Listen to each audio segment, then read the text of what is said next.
मजहब, जमीन और जंग, युद्ध के बीच पिसते मासूम, जगह जगह नजर आ रहे हैं रोते बिलखते बच्चे। इजराइल और गाजा के बीच युद्ध लगातार जारी है। युद्ध एक ना एक दिन खत्म हो जाएंगे, लेकिन इसके जख्म वर्षों तक रहेंगे। खबरें हैं कि हमास ने कई महिलाओं और बच्चों को भी बंधक बना लिया है। वहीं कुछ बच्चों को अनाथ कर दिया गया है। ये ऐसे घाव हैं जिससे बाहर आने में शायद इन बच्चों की पूरी जिंदगी लग जाएगी।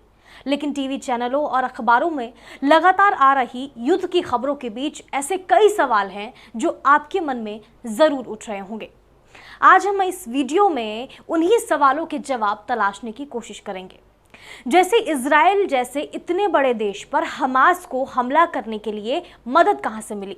दूसरा सवाल, क्या हमास के बिछाए जाल में इजराइल फंसता जा रहा है और वो इससे बाहर कैसे निकल सकता है? तीसरा सबसे बड़ा सवाल कि हमास का इतिहास क्या रहा है और इजराइल के साथ युद्ध के पीछे की आखिर वजह क्या है?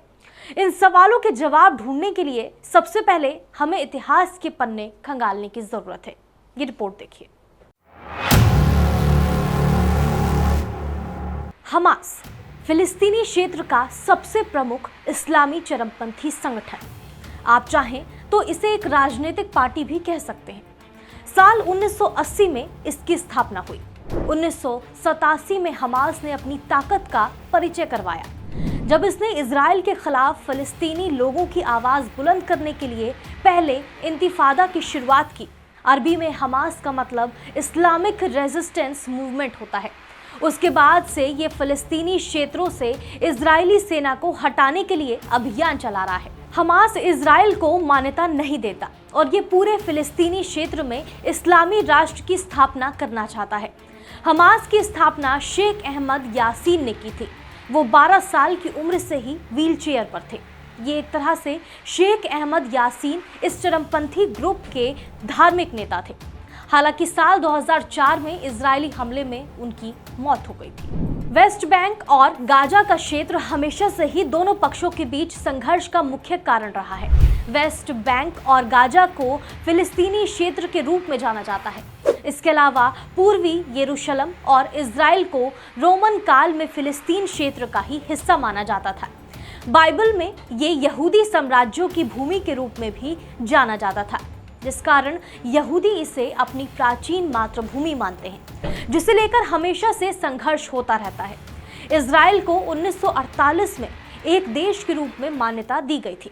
हालांकि इजराइल के अस्तित्व को मान्यता ना देने वाले आज भी इस क्षेत्र को फिलिस्तीन का हिस्सा मानते हैं। 7 अक्टूबर को हमास ने बिना किसी चेतावनी के इजराइल पर हमला किया और ये हमला इजरायली फिलिस्तीनी तनाव के बीच किया गया।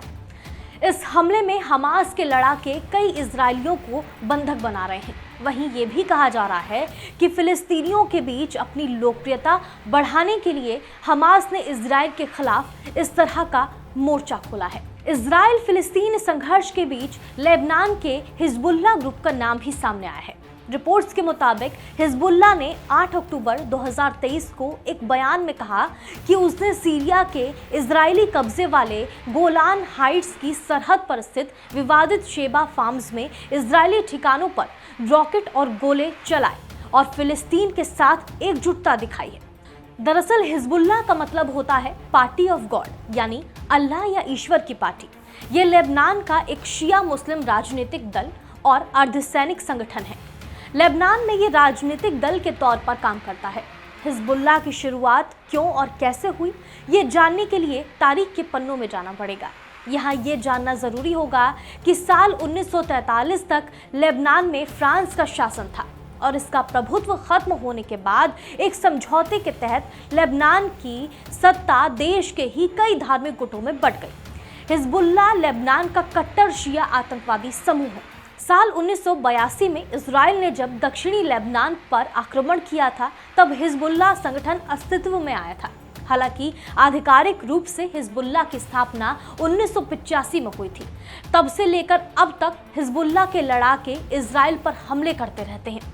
इजराइल ने भी हिजबुल्लाह के खिलाफ कई ऑपरेशन चलाए हैं। घोषणा पत्रों के मुताबिक हिजबुल्लाह का मकसद सशस्त्र संघर्ष के जरिए इजराइल को खत्म करना और अमेरिकी आधिपत्य और क्रूर पूंजीवादी ताकतों के खिलाफ लड़ना है। इजरायली सेना के अनुसार हिजबुल्लाह के पास 45,000 लड़ाके हैं, जिसमें से 20,000 सक्रिय रहते हैं और 25,000 रिजर्व में हैं। इजराइल का दावा है कि हिजबुल्लाह के शस्त्रागार में 1,20,000 से 1,30,000 मिसाइलें हैं। इनमें कुछ लंबी दूरी की मिसाइलें भी शामिल हैं, जो पूरे इजराइल तक मार करने में सक्षम हैं। हिजबुल्लाह के पास एंटी टैंक मिसाइलें, दर्जनों drone, anti ship missile, anti aircraft missile और एयर डिफेंस मिसाइल सिस्टम भी मौजूद है। हिजबुल्लाह एक बड़ा कारण रहा है जिसकी वजह से हमास इजराइल पर 5,000 रॉकेट्स दाग सका। इन सब के बीच हमें ये समझने की ज़रूरत है कि आखिर इजराइल का दुश्मन कौन है और उनसे कैसे निपटा जा सकता है। नमस्कार।